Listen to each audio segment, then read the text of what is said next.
नाचबीज केला आणि आम्हाला पहिलं बक्षीस मिळालं. त्यांनी जेवढा खर्च केला तो फुकट गेला. ते धमाल पिक्चर आम्ही काढला. ते त्याला नाटक करायचं होतं. सुरुवात संगीत नाटकं केली, बालनाट्य केली, एक तमाशा पण केला. लोकच येत नव्हती टूर बघायला. इतका चांगला रोल असून सुद्धा नाटक चालत नाही. नाटक सुंदर नाटक असून चालत नाही. आणि त्याच्या जवळ 500 पुरुषोत्तम आणि मी आम्ही आमच्या समाजामध्ये नाटकं करायचो. म्हणजे कोकणस्थ वैश्य समाज आमचा. तर तिथे भाऊ बेर्डे नावाची आमची संस्था होती. आम्ही दोघांनी स्थापली होती. आम्ही एकांकिका करायचो. त्याच्यानंतर फॅन्सी ड्रेस स्पर्धा करायचो. फॅन्सी ड्रेस स्पर्धा एक किस्सा सांगतो. त्यावेळेला खिशात तर पैसे नव्हते, पण करायची खूप इच्छा. बऱ्याच लोकांच्या एंट्री झाल्या होत्या. तर आम्ही दोघं जण म्हणून ठरवलं आपण काय करायचं. बऱ्याच लोकांनी खर्च करून बरेच कपडे आणले होते फॅन्सी ड्रेससाठी. आपण काय करायचं. तर पुरुषोत्तमला एक आयडिया सुचली. तो म्हणाला आपण बुटके करूया. म्हटलं कसं करायचं बुटके. म्हणजे 2 शर्ट आणि 2 चड्ड्या लहान मुलाच्या आणि सॉक्स आणि बूट. तर आम्ही त्या हातामध्ये अशी चड्डी घातली. दुसऱ्या 2 माणसाने शर्टाच्या खिशातनं 2 असे हात काढले आणि आमचे ते एक करून आम्ही ते नाचबीज केला आणि आम्हाला पहिलं बक्षीस मिळालं. म्हणजे काही खर्च न करता सुद्धा बाकीच्यांनी जेवढा खर्च केला तो फुकट गेला. आता छोटा पुतण्या पण म्हणाला की मला पण काका उतरायचं आहे. म्हटलं आता काही आणायला तर पैसे नव्हते. मग त्याला आयडिया केली. त्याला सदरा घातला, लेंगा घातला, एक टोपी घातली आणि बोर्ड लिहिला फक्त पुरुषांसाठी. आणि तसं त्याला उभा करून ठेवला हात करून. त्याला पहिलं बक्षीस मिळालं. म्हणजे दोघांची आमची वेवलांची पुरुषोत्तमची माझी फार लहानपणापासून जमत गेली.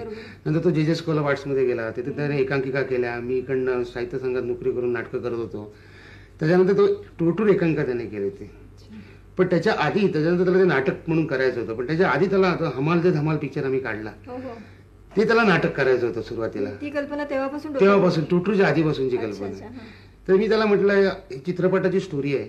मी आता करू नकोस. कुठलं म्हणजे तुझं तर पुढे मागे तू डायरेक्टर झालास फिल्मचा तर एक चांगला ज्यावेळेला कोण नट असेल त्यावेळेला मराठीतला त्यावेळेला तू घे आणि ते पिक्चर कर. म्हणून ते बाजूला राहिली. आणि आम्ही टूर आणि ते टूर आम्हाला त्याने म्हणजे पूर्ण लिहिलं. ते विजय कदम आणि मला बघून डोळ्यासमोर बघून त्याने सुरुवातीला ते लिहिलं. तेव्हापासून होती का हा तुमची आणि विजय कदम. हा विजय कदम ते आम्ही दोघं जण शो करत असतो असे.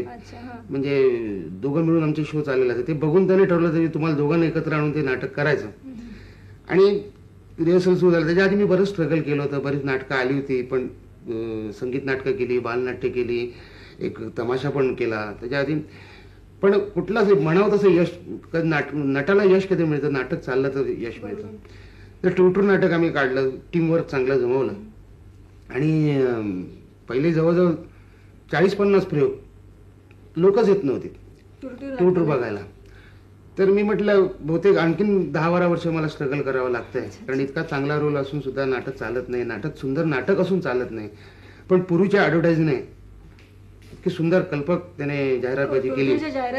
फार सुंदर झाल्या. आणि त्याने प्रेक्षक रंगमंचाप्रमाणे पर्यंत आणला थिएटरपर्यंत. आणि थिएटरपर्यंत बसायला लावलं आमच्या सगळ्या कलाकारांनी.